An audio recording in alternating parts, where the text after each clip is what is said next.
Good evening, ladies and gentlemen. My name's TechBan, and I'm here to give you the good, the bad, and the ugly about Secret World Legends.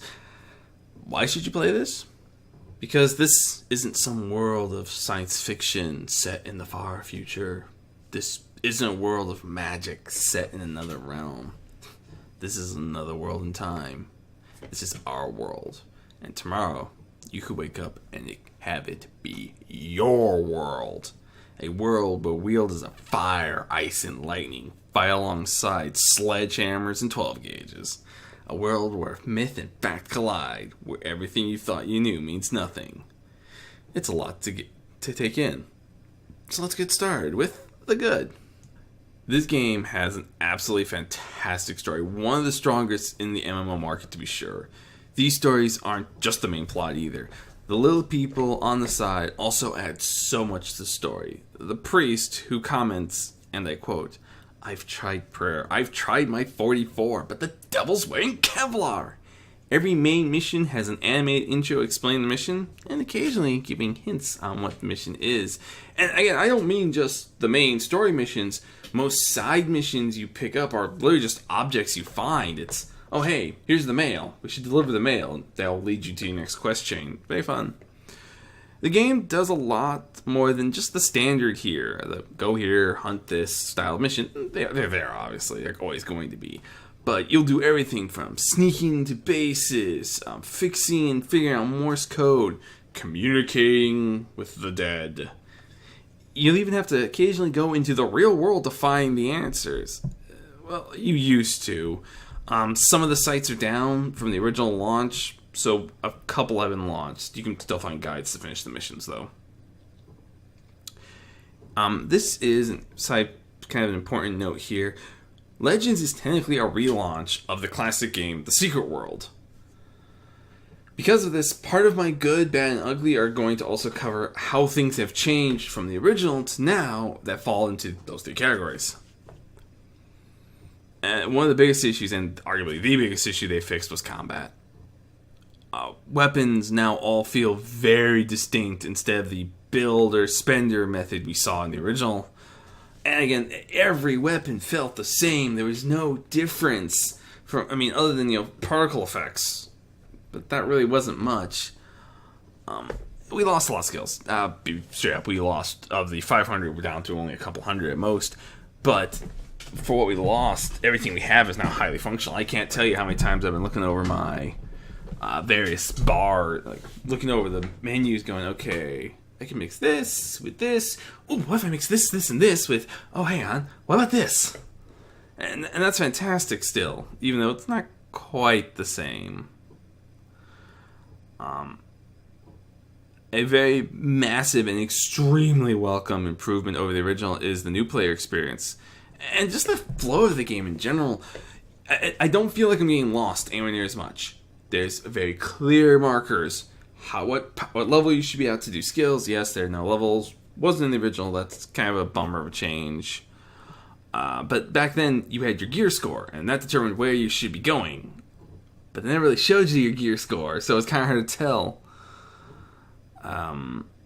The gear system was, again, massively overhauled. Now, instead of just selling old equipment or breaking it down the parts to craft, I can simply take my old gear and put it in the gear I'm using. I've upgraded a number of my weapons that way. I actually have almost 2 full blue sets of weapons, including some very special gear. I'll cover that later. And again, it's all just playing and having fun with it. It's not difficult. It's not tricky.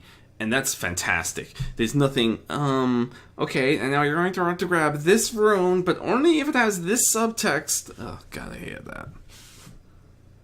One of the things I will never be able to stress enough about this game is how fantastic the story is. This game just does so much in so many ways. And as I said in the intro, part of what really makes this game great is the fact that you're not in some faraway land of myth and dragons and all that. No, you're in Earth. You're on the Solomon Islands slogging it through the zombie apocalypse.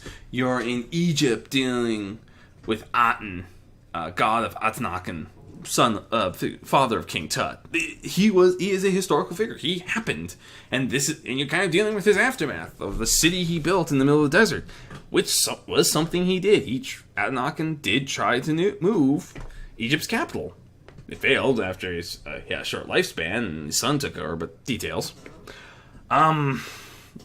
It's going to Transylvania and fighting your way through the countryside, werewolves and vampires, the legacy of Dracula. It's awesome. Then you get to Tokyo and you deal with those styles of demons and ghosts and I could rant about that for like 3 videos, and that's not even covering the DLC, which have arguably the coolest names in DLC I've ever heard. The Last Train to Cairo, A Dream to Kill, The Black Signal. Just so good. So good. Oh, sorry. That is a major rant point for me because it really sells this game. And I'll also point out that, while I didn't mention it in the beginning of the last paragraph, if I'm reading my script correctly, the game takes on a very adult feel and theme because it is. This isn't, oh, it's rainbows and sunshines. No, I play Templar almost exclusively. When you get to Solomon Islands, I know this is going to be a bitter pill to swallow. You are not there on a rescue mission. Your handler makes it very obvious that there's not going to be a happy ending for a lot of these people. It just comes with the nature of these conflicts. People will die. And it has a very dark theme. Human sacrifice. All sorts of stuff gets dragged into it. And again, very dark game. But it really gives the game weight. It makes you feel like your missions are important, which really helps. One of the other things the Secret World Legends really had going for it beyond story was its love of the augmented reality game. For those who don't know what that is, that's basically where the real world and the game kind of blur together. It's kind of hard to tell what's what and who's who in those. How do I cover this? There's a large number. I mean, the Secret War leading up to it. We had the Kiss of the Revenant, which gave us all some really swanky threads. I mean, I love that trench coat they gave me. It's like, Black Watchman, can I just buy that trench coat? I want one in real life. It's a fantastic looking trench coat. And it's having to go out into the real world and team up with other players and go, okay, it's a picture, it's her uncle in a church. Hey, that church looks familiar. You know this one? Yeah, there's a replica from a chalice there. Wait, find me that church. And that's that chalice, right? Boom, answer the question. And again, that was fantastic. There's actually a Discord just on. They're a cool bunch of dudes. That gives the game a lot of character. Be able to have to reach out in the real world and go, okay, where are we putting this? Just wanted to mention that quickly. Of course, for all the good, there is some bad, and this game's not immune to it. While combat is much better than before, I'll cover why in a second, the animations are very stiff, I'd say. I've not seen a lot of the casting animations. I've almost exclusively used firearms and the occasional mundane, that is, a sledgehammer, claws, things like that. There's not a lot of super fancy animations. They are okay overall. Again, the game is, from 2012. The graphics haven't been massively overhauled. One of the major things the old game did have was the joy of getting to do your own builds. Getting to sit down and mess with, okay, if I grab this, this, and this, I can get that, and that, and then if I use these abilities, I can proc this. That'll let me, I still have guys mentioned, I believe it's called Turn of the Blade twisting. It would, if you crit or, hit crits or penetrations or different abilities, would heal your character, and you could do this entirely passively, which lets you really stay up. Unfortunately, this really became a massive issue towards the end of the game in the Tokyo sections, where you almost had to have some sort of tankiness to you, as large mobs that hit hard, you really didn't have any other options, which wasn't a lot of fun to a great number of people. But that said, without those heavy synergy requirements we saw from the first game, you feel much more dangerous and much more impactful much quicker. When you're not, saving up 50 points to grab one ability, but 50 points will grab you almost the entire row. That's almost to the elite skill in a single tree line. That's the first floor and then halfway to the elite, which is awesome. So that has changed, and that's nice. We saw those improvements. They're still fixing bugs. I can't tell you how many. I actually had to restart a mission. Actually, I was recording it. I may have footage somewhere on my hard drive of I had to leave the mission. Actually, I didn't show this. I left the mission. I had to re-enter and redo the mission, and then come back in once I figured out it worked. And there's a number of them throughout the scenario, which really sucks, unfortunately.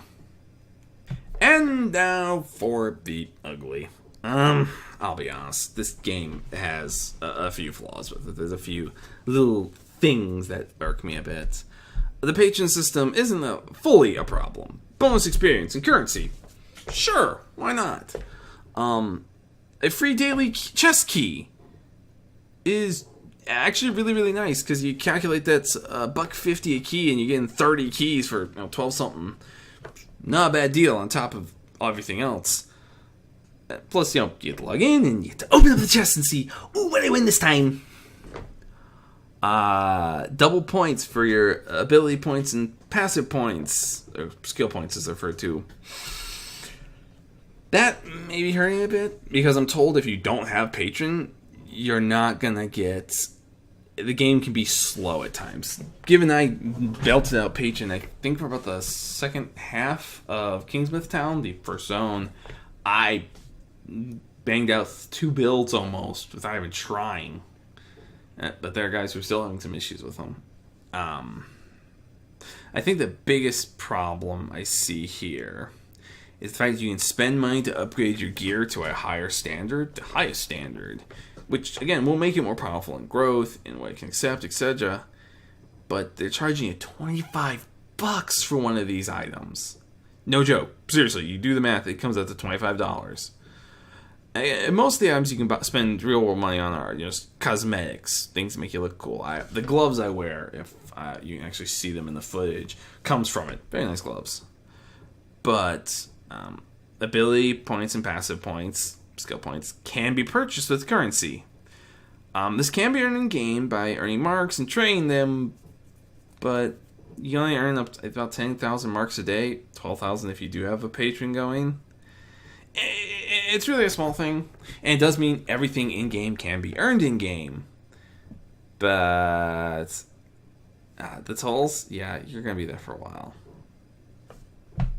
And again, it does have that classic chest setup. Here's some random epic loot. Pay us a couple of bucks, and we'll give you a key to open it up. Sometimes you get something nice, sometimes you won't. I actually got a really nice costume on one of mine, but... yeah, if that's something that bothers you, it is there. I'll let you know. So when it's all said and done, do I recommend Secret World Legends? Can I get a hell yes? Again, I can't tell you how many hours I lost in... well, hang on. Actually, let's see. Steam, library, A, B, C, D, E, F, G... Secret World. 206 hours I logged just doing just playing casually. That wasn't trying to do any end game content. There was no raids. There was no live instances. That was almost strictly storyline missions alone, and the occasional side trip to grab a new piece of gear. And that, again, that's not including the last 3 issues? 2 issues. 3 issues. So I got the Nightmare Dream Palace. There was the Dark Tower, and I think the Dark Tower had a lower half as well. I don't remember, and I can't seem to find the list. And I know I missed Ricky Pagan. Damn, let me do that right. The Last Pagan, which was an investigation starring Ricky Pagan, Elvis impersonator. Yes, a Japanese Elvis Presley impersonator. You even got his bike in the end. This story is the story in this game alone is worth it, and we're going to see them expand. Come the beginning of next year, we have been told we will see the next major chain begin. Tokyo's coming to its close, and then it's all over again. We're going in as an experienced agent. We'll have junior agents under us, which I'm getting flashbacks to a couple other games, but hey, I can work with this. I can make this happen. I did mention this game was free, right? No? Oh, yeah, it's free. And we'll be releasing, hopefully, around the time I get this video up, on Steam. Download, give it a shot. Thank me later. I hope you guys do enjoy this game. Again, I lost countless hours with my buddy. I swear we had a week straight of, dude, it's 3 a.m. One more mission before we pass out till noon. And I do it all over again. I look forward to doing it all over again once my buddy picks it back up and we once again charge into the secret world. My name's TechMan, folks. I wish you all good luck, good hunting, and safe travels. I'll see you in the next one, my banditos.